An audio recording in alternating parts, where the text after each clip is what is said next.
Allah Bapa di surga, pencipta, pemelihara, dan penebus hidup kami. Kami bersyukur untuk pertolongan, penyertaan, dan berkat-Mu. Terlebih khusus, melalui firman Tuhan, kami mengenal Allah yang sejati. Dan oleh Roh Kudus, kami mendapatkan pencerahan, sehingga mengerti siapakah Allah yang kami sembah, bukan yang disembah oleh orang-orang yang belum percaya. Ya Tuhan, pimpin sertai pertemuan untuk belajar mengenal-Mu. Di dalam nama-Mu Tuhan Yesus, kami berdoa. Amin. Saya akan menjelaskan mengenai pengenalan akan Allah. Dari sisi dirinya Allah, pengenalan akan Allah itu merupakan sebuah keniscayaan. Karena Allah pada dirinya senantiasa menyatakan diri.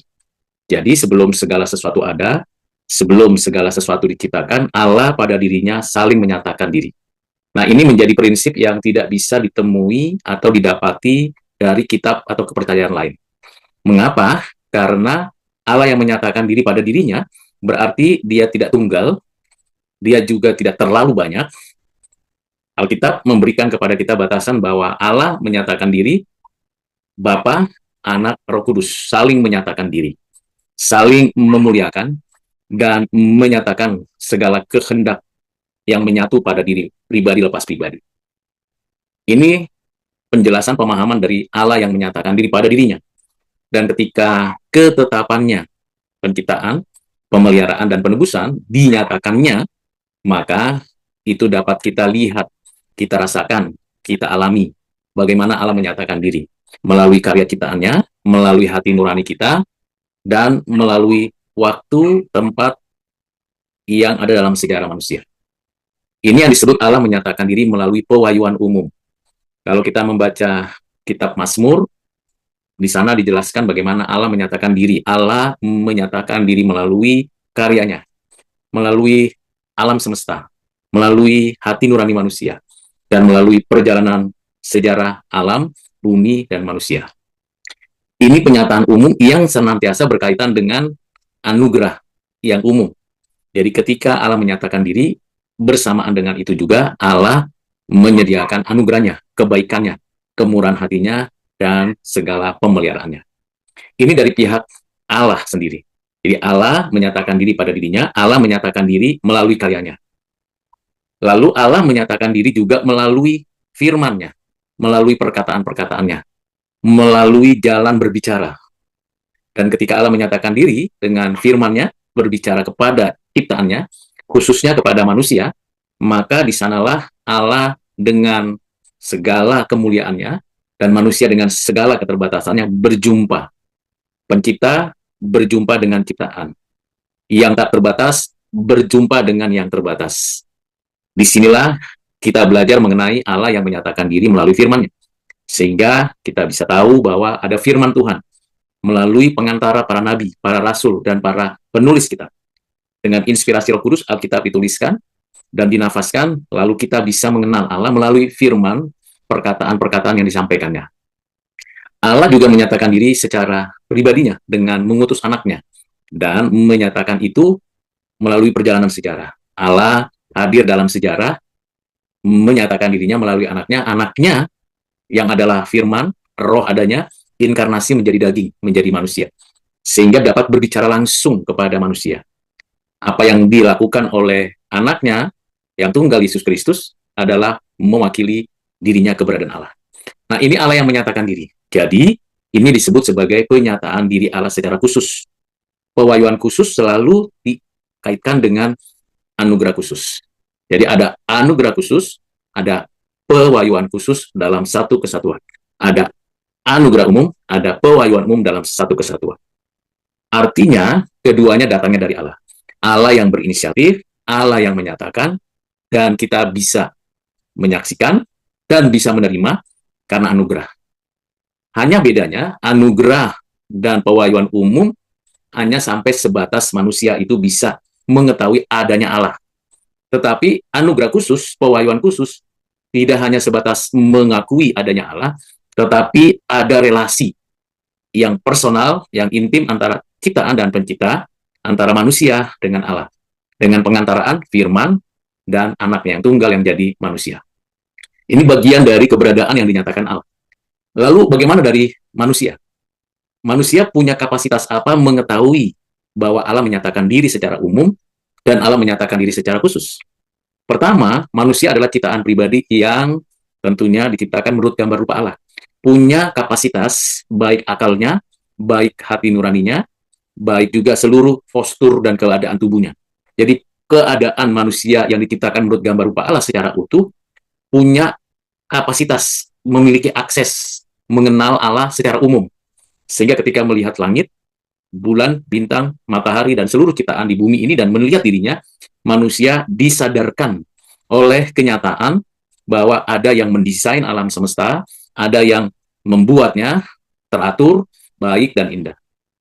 Ini yang ada pada diri manusia. Jadi siapapun manusia, ada kemungkinan untuk mendapatkan pengetahuan akan keberadaan adanya Allah. Sehingga kita bisa lihat, ada banyak agama, ada banyak kepercayaan, karena ada kapasitas itu pada manusia. Namun, karena keadaan manusia yang berdosa, berbuat jahat kepada Tuhan Allah, manusia salah arah, salah struktur, dan salah memaknai keadaan alam semesta, dirinya, dan keadaan semua bumi. Sehingga, karena ada potensi pada manusia untuk mencari, menemukan, dan mengenal Allah, tapi karena sudah salah arah, sudah memberontak kepada Allah, sehingga arah pengenalannya bukan kepada Allah yang sejati, tetapi Allah yang dibuat oleh imajinasi manusia. Manusia adalah image of God, tetapi manusia dapat membuat image akan Allah. Nah, image Allah inilah yang nanti wujudnya bisa langsung ditunjukkan kepada ciptaan Allah, bintang, bulan, matahari, dan sebagainya. Bahkan manusia punya kapasitas membuat ilah-ilah lain berasal dari image-nya.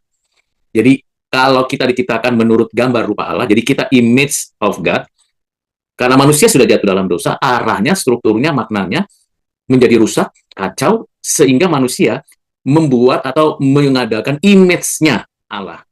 Jadi bukan Allah, tapi image-nya Allah. Sehingga kita bisa lihat, ada banyak agama, ada banyak kepercayaan yang beribadah, menyembah, tetapi itu adalah image-nya manusia.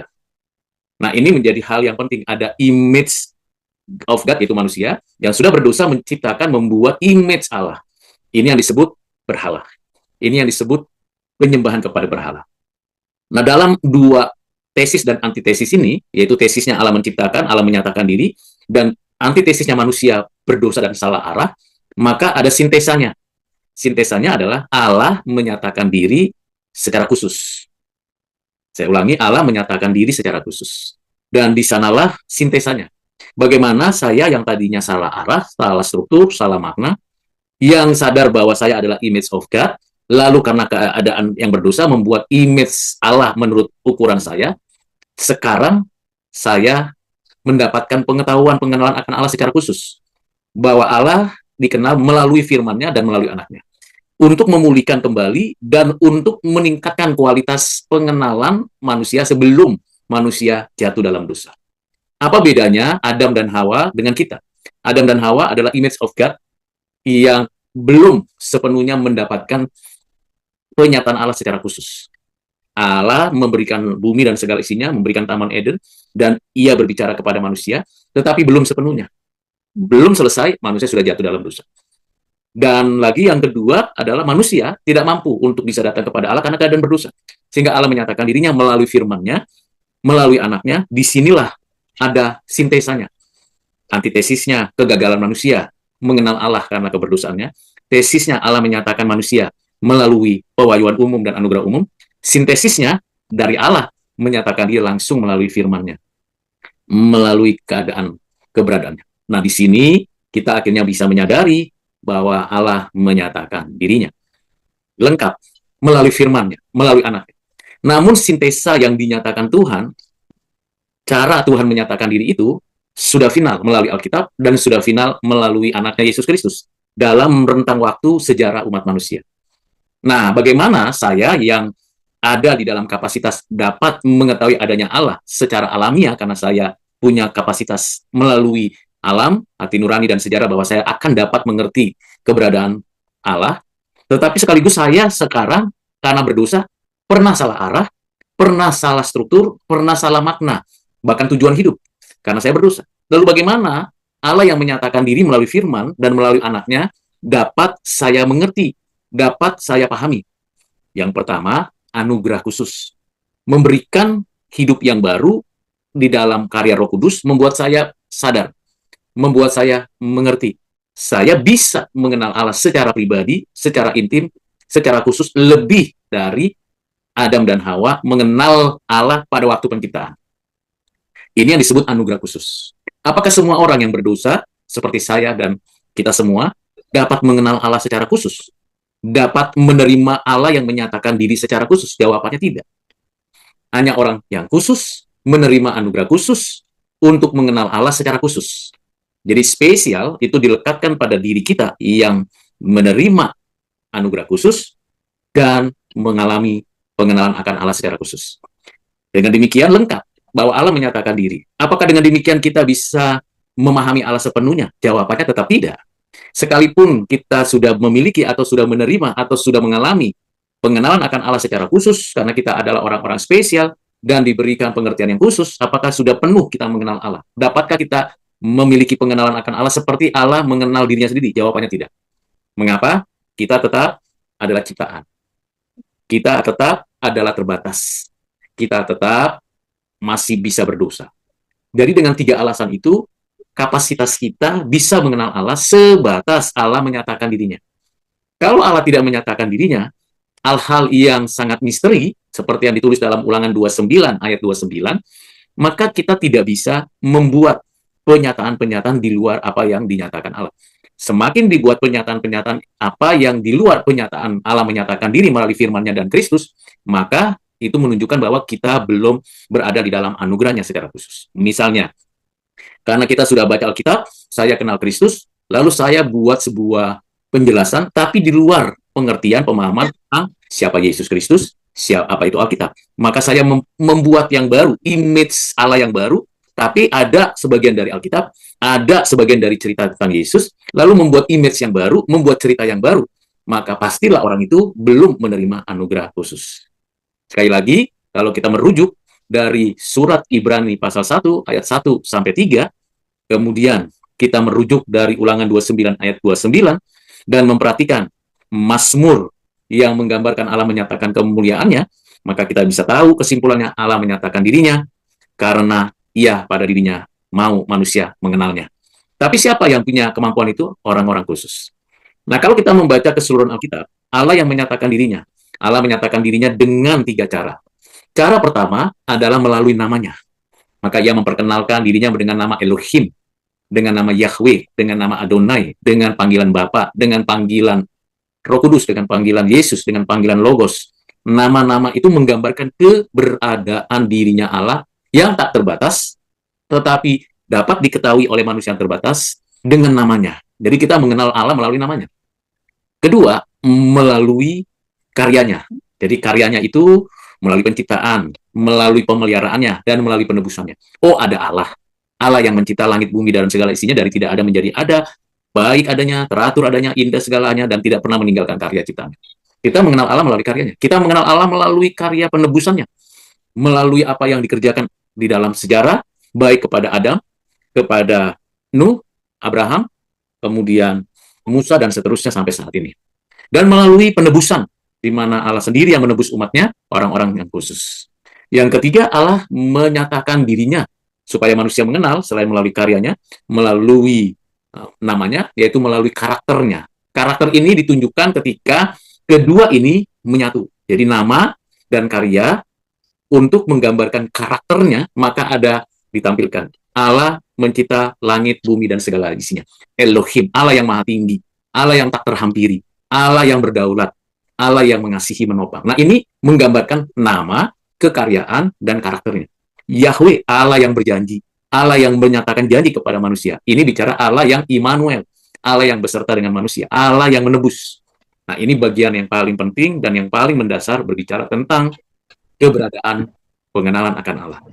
Dan pengenalan akan Allah melalui karakter ini yang disebut dengan atribut. Atribut incommunicable dan communicable dan incommunicable properties.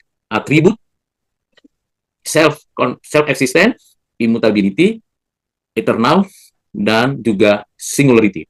Atribut spirituality, morality, intellectuality, sovereignty. Dan atribut ini menunjukkan keberadaan Allah walaupun kita tidak bisa pisah-pisah satu dengan yang lain. Ini bagian awal untuk kita membahas mengenai pengenalan akan Allah dan prinsip-prinsip penting yang dijelaskan sehingga kita makin tekun belajar, dan kalau kita bisa mengenal Allah, itu anugerah, itu belas kasihan Tuhan. Kiranya Tuhan Yesus menolong kita, dan nanti akan dilanjutkan penjelasan-penjelasan lebih mendalam pada pertemuan berikutnya. Tuhan Yesus memberkati. Amin. Mari kita berdoa sekali lagi.